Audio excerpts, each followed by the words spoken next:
I tend to think we have been a little bit overly risk averse, especially when it came to the tanks. And now I think the next decisions will be important as well. At some point, we have to give the Ukrainians a longer range precision munition for the HIMARS, the high mobility artillery rocket system. The one that they have right now, the guided missile launch rocket system, is accurate to about 80 kilometers, very accurate, land on a dinner table at that distance. And it has proven that was one of the game changer weapons that enabled the Ukrainians to take out Russian headquarters, fuel depots, ammo storage sites, barracks, and so forth, and really forced the Russians to withdraw their forces that were west of the Dnipro River. They just no longer could sustain them once the Ukrainians had made it impossible for the Russians to support them. You'll see something like that similar, but they really need a longer range system. And if we get into the question of Crimea at some point in time and trying to isolate it,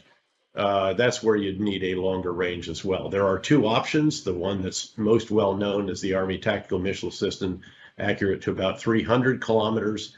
And then there's an intermediate one called the small diameter bomb, which can be adapted to be shot from HIMARS and available in quite large quantities and also relatively cheap. It's much less actually than either the guided missile launch rocket system or ATACMS. So that's another one. And at some point, I think F-16s probably are going to begin to be discussed. And I don't think, again, David, that Russia wants to pick a fight with a NATO country.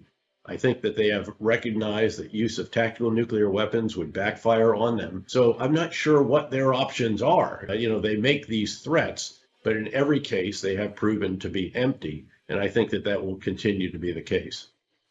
To the question, where is Crimea in that? I'm so hesitant actually to ever suggest that there again might be some kind of territorial concession after the extraordinary sacrifices that Ukraine has made. And I don't want to imply that, I expect that they can take it or actually cannot. I think this is an open question.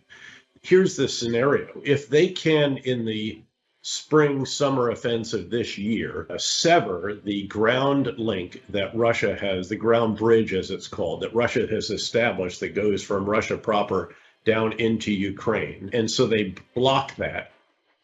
Then Russia is dependent on the Kerch Strait Bridge to keep Crimea resupplied. If you can take that down again, or part of it, of course, was knocked down earlier, and then force it to rely on ferries. And then if you can start taking them out. Now, these are very, very challenging actions and operations, but I put nothing. The Ukrainians have shown incredible innovativeness, initiative, skill. They're called the ultimate MacGyvers. They can make anything work. They can adapt a HARM missile from an F-16 and put it on a MiG-29 and so forth. If you can isolate Crimea fully, and if you then have the precision munitions with greater range and can start picking off the Black Sea Fleet headquarters, the various air bases, the various seaports, and all the rest of this, again, it is not inconceivable that you could sufficiently isolate it and then at some point in time, either go in on the ground or have some kind of concession in the other direction. So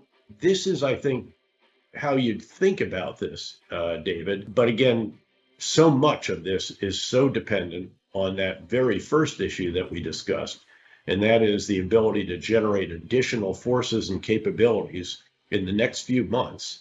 And then it depends on decisions that I'm sure are being discussed right now in Western capitals, and especially in Washington, when it comes to the additional capabilities that I've described. I'd also add advanced drones here because they can be incredibly important, as you well know, for intelligence, surveillance, and reconnaissance capabilities, and possibly also for strike capabilities if you enable that as well. So that's just sort of thinking our way through both the end game and how Crimea might or might not fit into it. Battle lines have been essentially static. The Russians have been doing more offensive operations than have the Ukrainians for the last several months, but not really achieving all that much. And what they have been achieving has been very, very costly. So I think the big question right now is whether or not the Ukrainians can do once again what they did earlier in the war, which is to do better than Russia in force generation. In other words, in recruiting, training, equipping, organizing, and employing additional forces. And of course, this is where the latest very important announcement comes in, the Western contribution of German Leopard 2 tanks, US M1 Abrams tanks, and also UK Challenger tanks, because that will be the last piece that they need to assemble combined arms capabilities. In other words, mechanized forces that include tanks, the centerpiece, infantry, engineers, artillery, close air support, air defense, explosive ordnance disposal, drones, all of this. And if they can put that together and once again outgenerate Russia in this force generation battle, then in a few months we'll see the Ukrainians able to resume counteroffensive operations and to try to liberate more of their territory of that which is occupied by Russia. And in an ideal world, perhaps to sever the ground connection that Russia has achieved from Russia proper to Crimea. But again, this depends on how each side does in force generation. We know that the Russians are going to mobilize further. They had a much vaunted mobilization of some supposedly 300,000 additional soldiers last year. Nobody knows how many actually showed up at the recruiting station. We do know that more left the country than did show up. But that's hundreds of thousands of additional forces. The problem for the Russians has been that they have not really conducted any meaningful training for these soldiers. Many of them are reservists.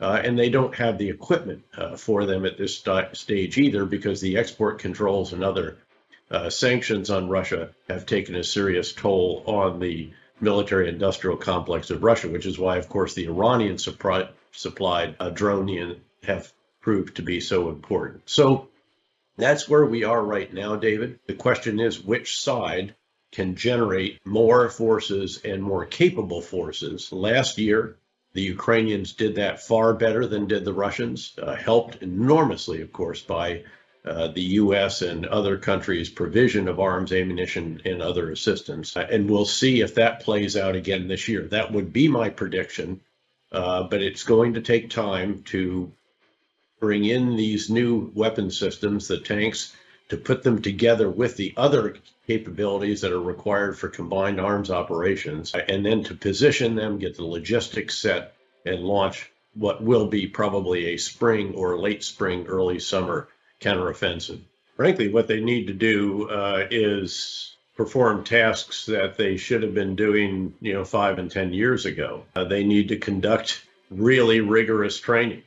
What's a mystery to me, David, is that they had months during which they were assembled on the borders of Ukraine in Belarus and Russia. And as far as I can tell, they did nothing in the way of training. If you'd given us, our commanders, months, we'd train that force to a razor's edge. And they did not. And we saw the results of that.